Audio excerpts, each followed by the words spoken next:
What's going on, everybody? Welcome back to another Zeal Cigar review. I'm JB, and I've got Brad's sister Carrie here today, and we're gonna make her smoke a test blend. And I'm gonna give you guys a little bit more information about what's kind of cool about this test blend and what the test blend is, all next on the Zeal Cigar review.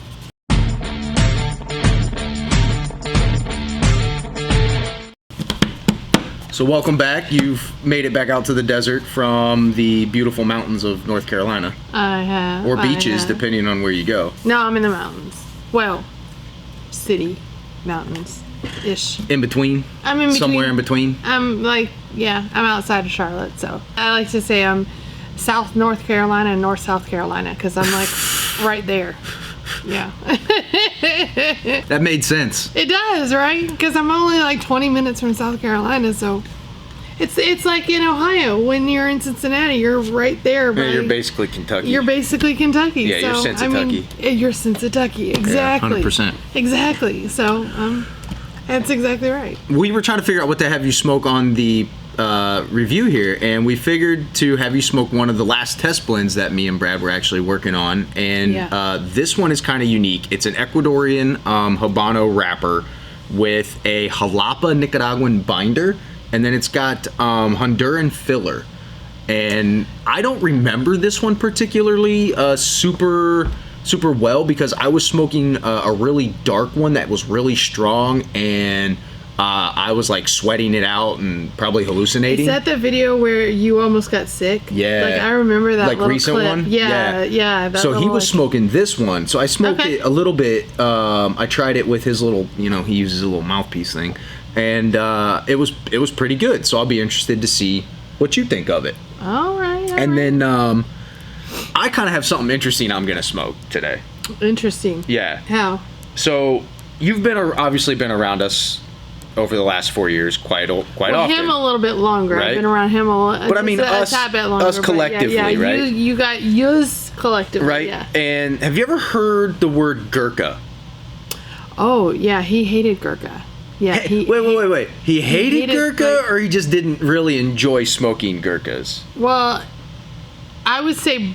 Well, he didn't like smoking Gurkas, but like... It wasn't a big fan of it? Not a big fan at all. No, not a big fan at all. So, would you be surprised if I told you I found this one in his humidor? No. He had Gurkas in his... Wait, his humidor? His humidor. Like his personal humidor? His personal that we have humidor. From his house? Yes.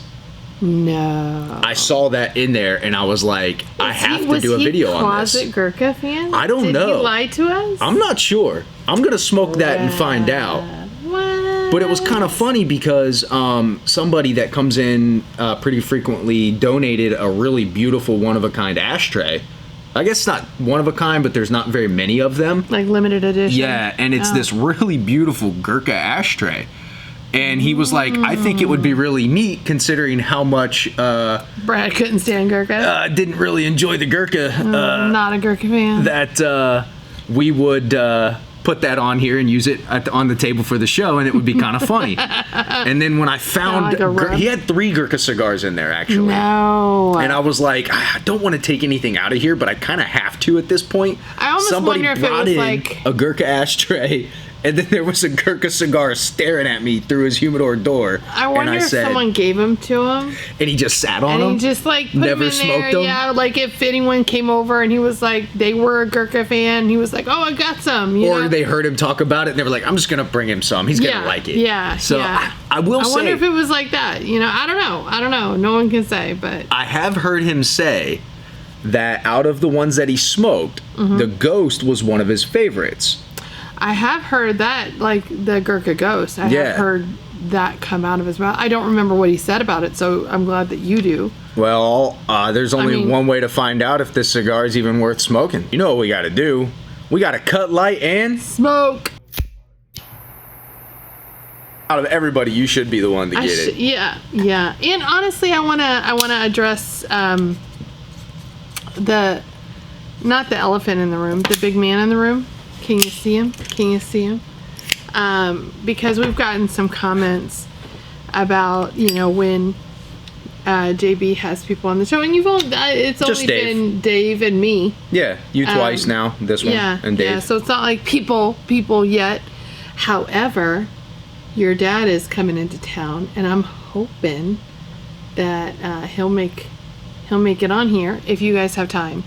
But we've had comments why to move Brad into the center, which I tried. Okay, there are screws and stuff. There are you can't see them, but we tried. The issue is when he's here, there's such a glare from the lighting, you can't see him at all. It's just like, well, he glows. Okay, so we definitely tried, and it was unsuccessful, unless we turn down the lights all the way to where you can't really see us, and all you can see is him. Look at this thing. That thing is smoking like crazy. So just to share, because I'm a sharer, y'all know that. I've been out here for a week. I fly back tomorrow. Came out to support and love on my little brother, so I came out here to help, in my mind, to help you make sure you had a couple days off, relax, because he's been working like crazy. And walking back and forth in the shop the first day I was here, I kept seeing Brad's picture out of my peripheral. And this is Brad's eyes. Like it's a big, Yeah, it's a big picture. It's Brad's size. And we're sitting in front of it, so the perspective is a little strange. So you may not be able to see how big it is, but every time I walk past it and caught it out of my peripheral, all I wanted to do was go to it and hug it. And it was ripping me apart. And I got real mad. And I called Mom, and I was like, I hate this picture. I hate it. It's just, it was wrecking me. And she was like, well, what does Justin think? And I was like, I don't know. So we came back here to the warehouse, and I'm just crying. And standing in front of him, like, what do you think? He was like, I like it. It's like Brad's looking over my shoulder. And he was so kind and understanding. He was like, but I knew it would be hard. I knew it would be hard for you. Well, what made it worse is I had the lights on from doing a video because I was coming back and forth smoking the Kilimanjaro.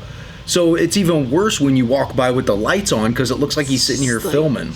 Yeah, and it's literally where he sat. It's that big. It looks like he's sitting here. Because Justin always sat here. Brad always sat here. And it was like right where he sat. And it was too real. And Justin was just like, I knew it would be hard because you're not here every single day. And Justin was like, I had to push through it. And you coming back, every 3 weeks or month, it's just like reliving it and basically picking off that scab. No. And it was definitely that brother moment where I've always had Brad.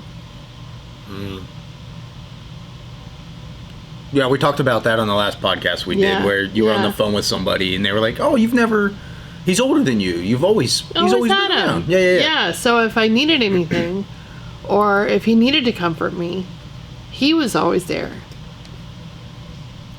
And you stepped into that role in that moment. Beautifully, by the way.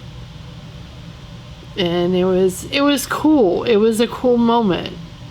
Because we have had a brother-sister relationship for 4.5 years. In some ways, especially after you moved to North Carolina, we probably communicated more than you and Brad did.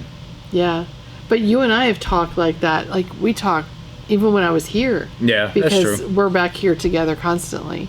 Yeah, Brad's not one to sit down and really chat unless it's a specific conversation. Not a chatty Cathy.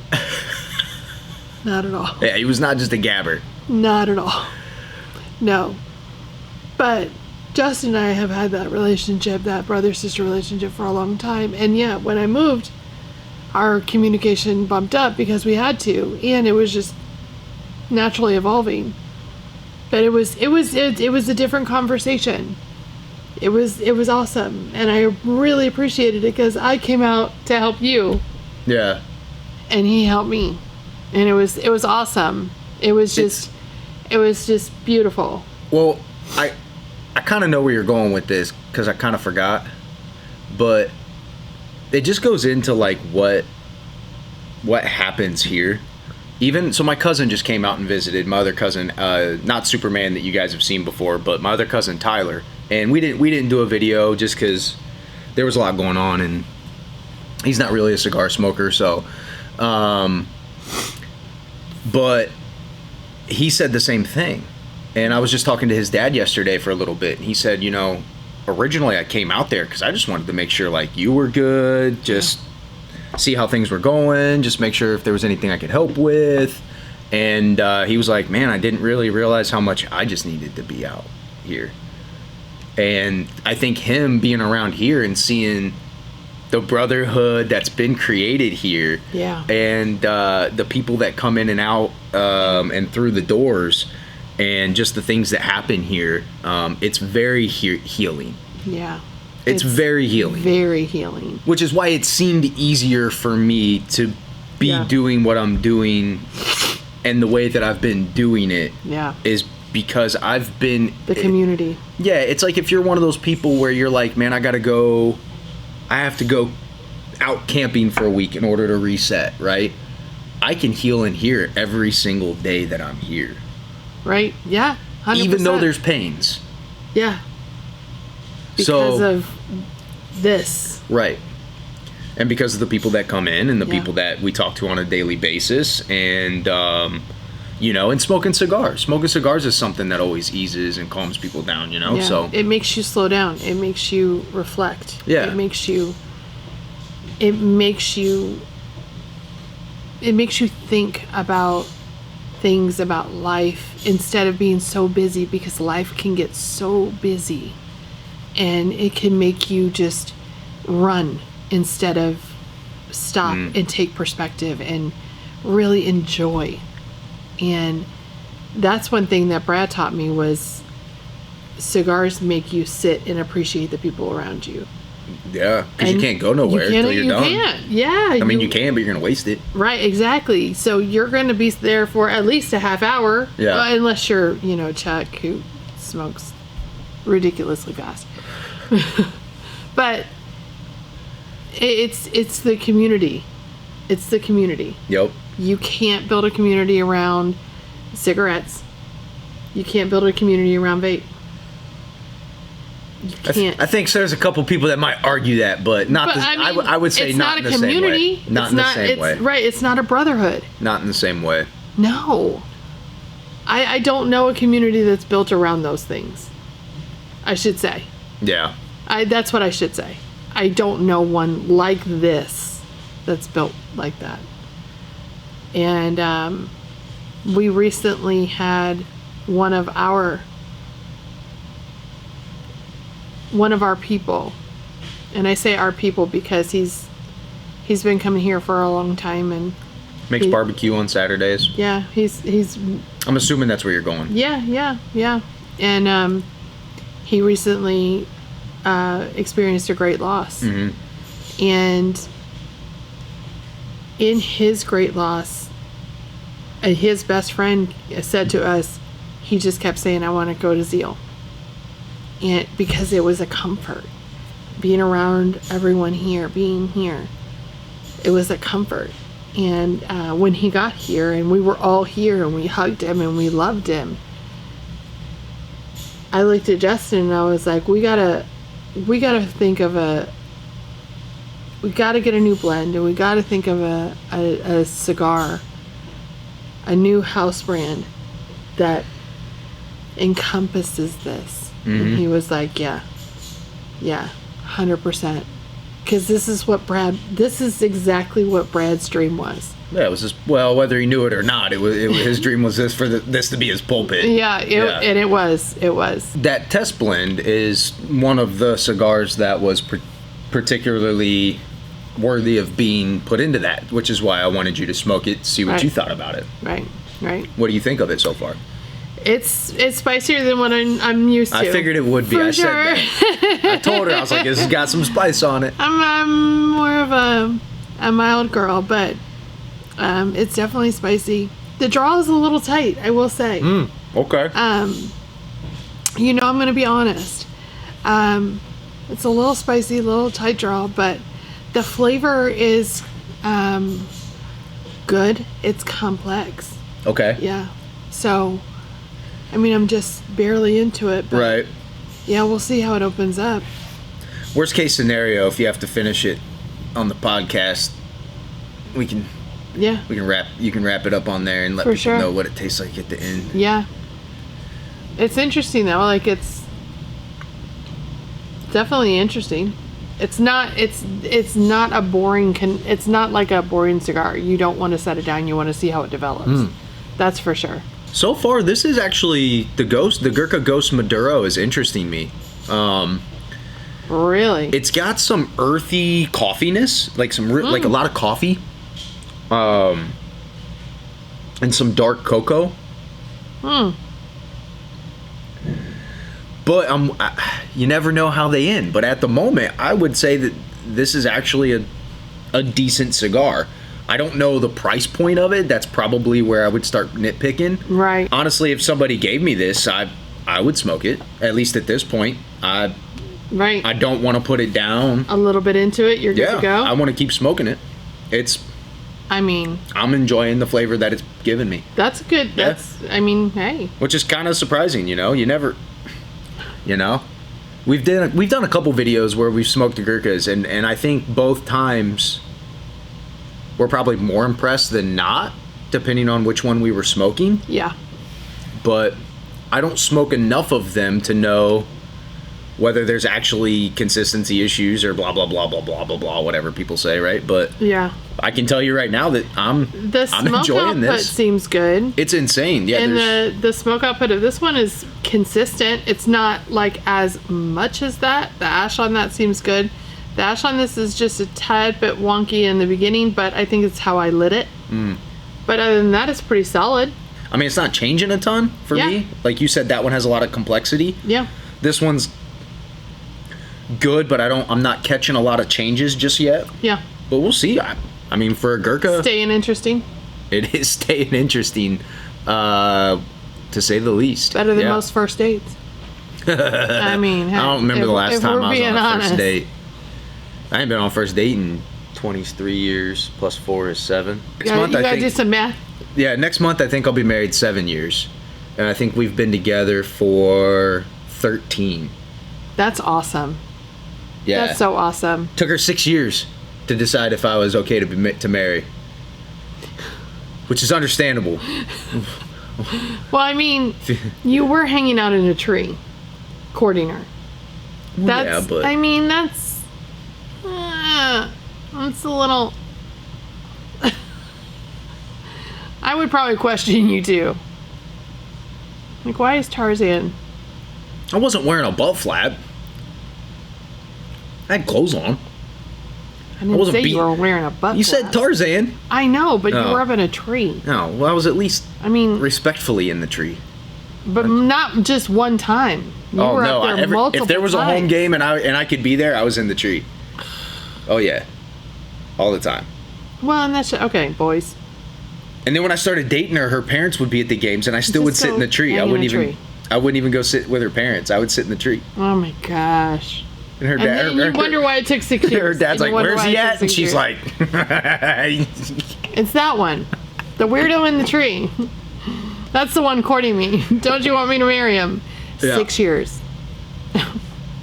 Now, have you smoked any cigars? Other than, did you smoke one when we did a video last time? Mm-hmm. Have you smoked any since then? No. No? You don't smoke any back home? In North Carolina? Yeah. I have some to smoke. I actually have the Legacy cigars. Oh, the I don't know. Yeah, I don't know if I've really. Our vendor sent me. I don't remember if we've really talked about this 100% just yet. No, you just mentioned it on the podcast with Kevin. Kevin. Mm-hmm. Yeah. Yeah, so there were 2 cigars that were being worked on that me and Brad actually smoked in a review a while back, and we were going to call them Solar Flare and the Alchemy Extract. But I think we're going to probably change that to the Connecticut being called the Faithful Servant and the Maduro being called the 114. Yeah. The 114, obviously the Faithful Servant's pretty obvious. The 114 is a little bit more of an homage to, like, it's basically a me and Brad cigar, right? So the Faithful Servant's going to be Brad. It's the Paul and Timothy. Who you could look at as Paul, and then look at me as Timothy. And in 2 Timothy, Paul writes a letter to Timothy where he's kind of more expressing his love.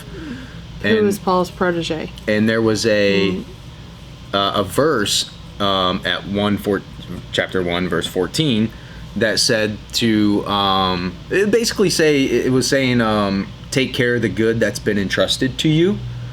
And that's basically, Paul was telling Timothy. And he's saying it very, very, like, broad brush. Okay, he's going over it broad brush because he doesn't want to choke up. He just wants to boom. He's just saying, well, this is what it says, so you should need. Okay, no, that's okay. So what happened was, I'm gonna say it like that because it was the story. Okay. It was one of the things that happens here. It's like the good, right?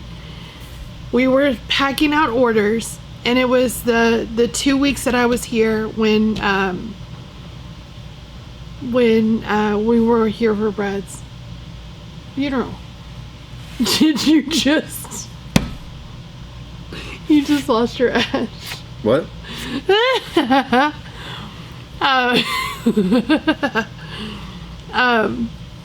Anyway, we were packing out orders, and I had told him, I think the day before, that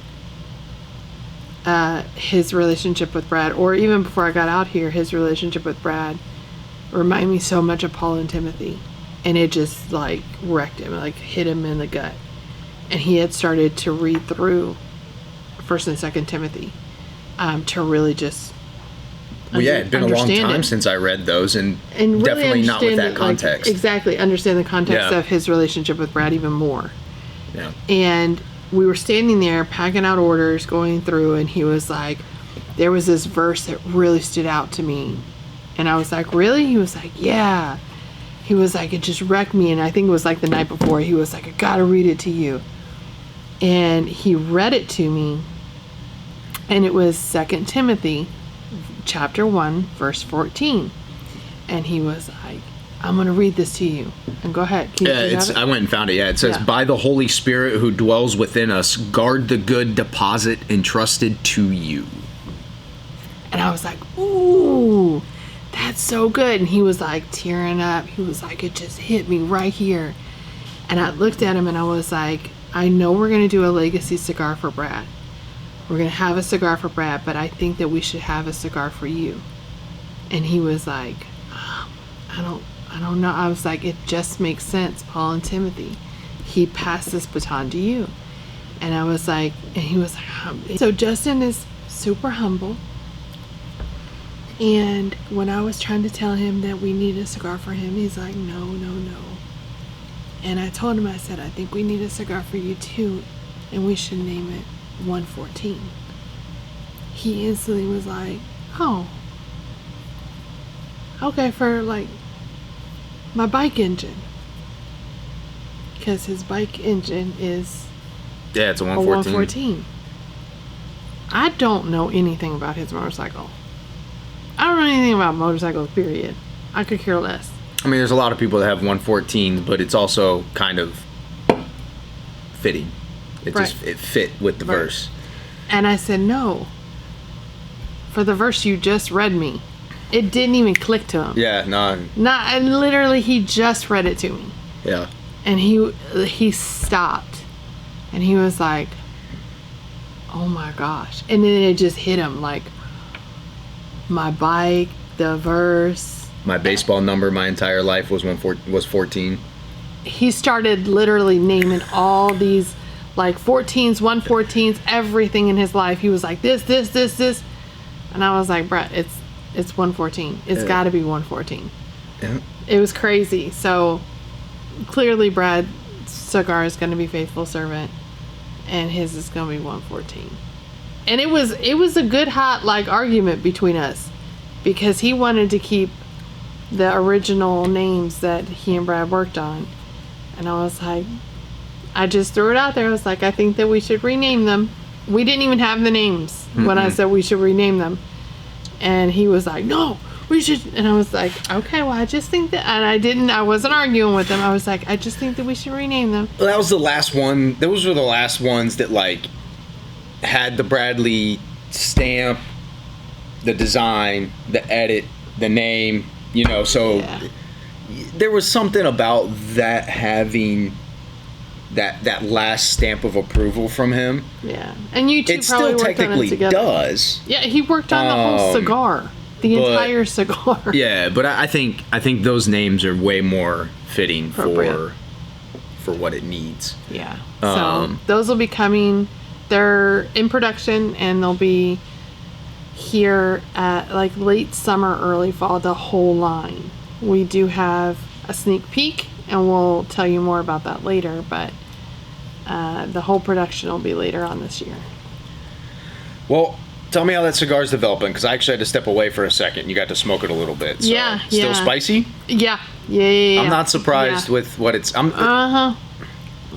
It's a little spicy for me. Okay. For me, you probably wouldn't think it was spicy. You never tried this one? I did. Oh. I just didn't smoke a whole one. Yeah. So I don't know how the whole thing smokes, but I remember, that's why I told you, I remember having a little bit of spice to it. Yeah. Brad really enjoyed that cigar. Because the other one that I smoked, we ended up naming Bad Medicine.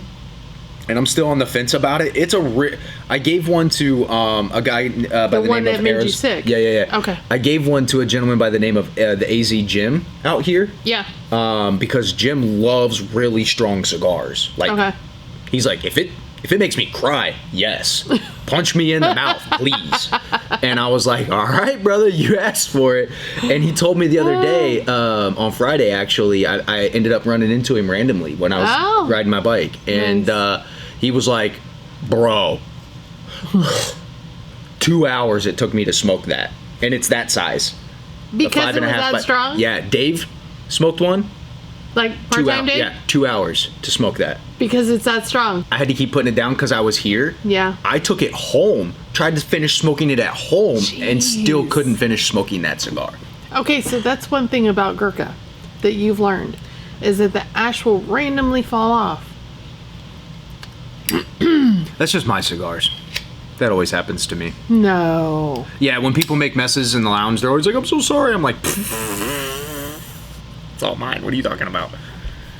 That's my mess. You know, what's interesting is, I was interested to smoke this Gurka because I was like, out of all the ones that I've heard him talk about, the Ghost was the one that he said he did enjoy the most. Off the foot of the cigar, it's very like, almost like charcoal. You get a little bit of like a Kingsford smell, like barbecue. But the flavor's pretty good. It really doesn't change much. But I would definitely smoke this cigar again, no problem. You know what this one reminds me of, sort of? It's what? The our Sanitarium Habano. Is it lighter or stronger? I want to say it's a little bit lighter. Okay. Yeah, because the Sanitarium has a lot of really great spices in it. Yeah, it's got some Lajero in the filler, and that's got Honduran filler, so that's going to be a little light. It should be a little lighter. Yeah, it seems a little lighter, but it has that good complexity in it. Okay. Yeah. All right. Yeah, it's good. It's good. No wonder Brad liked it. Well, with that, guys, we got to get back to work.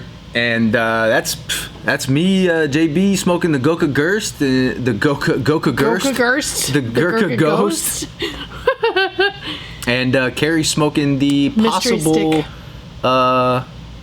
new Zeal brand. Zeal brand in maybe something along the lines of like a sanctuary or something. Well, we don't know. We don't know yet, but we'll see. We'll see what comes of this. Stay tuned. With that, guys, we're out of here like last year. Peace.